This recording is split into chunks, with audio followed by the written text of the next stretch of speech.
Rapid action battalion RAB বিলুপ্ত করার সুপারিশ করেছে বাংলাদেশ জাতীয়তাবাদী দল বিএনপি।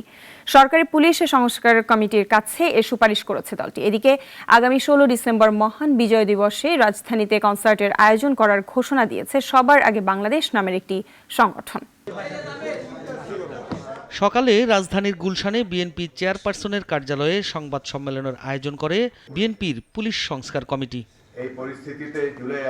সংবাদ সম্মেলনে দলটির স্থায়ী কমিটির সদস্য ও পুলিশ সংস্কার কমিটির প্রধান হাফিজউদ্দিন আহমেদ জানান, সরকারের পুলিশ সংস্কার কমিটির কাছে র্যাব বিলুপ্ত সহ বেশ কিছু সুপারিশ করেছে বিএনপি।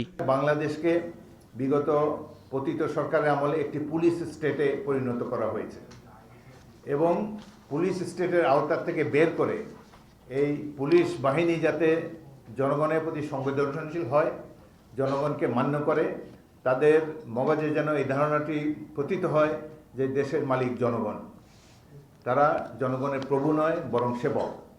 এই ধারণাটি তাদের মধ্যে প্রবিষ্ট করার জন্য আমরা নানা ধরনের সুপারিশ করেছি, যার একটি হলো এদের নিয়ন্ত্রণ করার জন্যে পুলিশ কমিশন থাকবে এবং উপজেলা পর্যায়ে নাগরিক কমিটি থাকবে।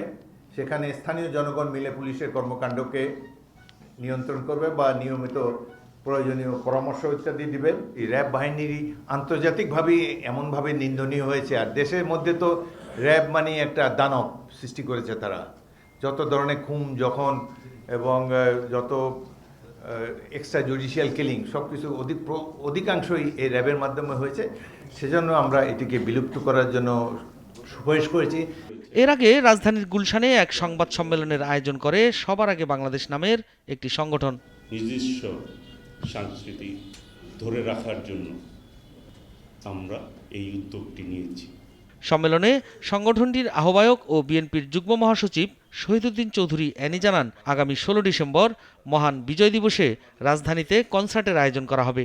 রাজধানীর মানিক মিয়া এভিনিউতে এই কনসার্ট অনুষ্ঠিত হবে। শুধু 16 ডিসেম্বরে নয়, এদেশের মানুষ যেখানে যখন উৎসাহ আনন্দ এই বিজয়ের দিনগুলোকে সামনে রেখে কথা বলার চেষ্টা করেছে, সেখানেই সেই ফ্যাসিবাদী শাসক যারা এই দেশে কর্তৃত্ববাদী শাসনের মধ্য দিয়ে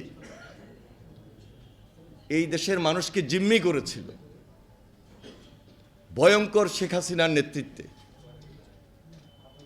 আজকে 5 আগস্টের পর আমরা নতুনভাবে এই বিজয়ের দিন উদযাপন করার একটা সুযোগ পেয়েছি।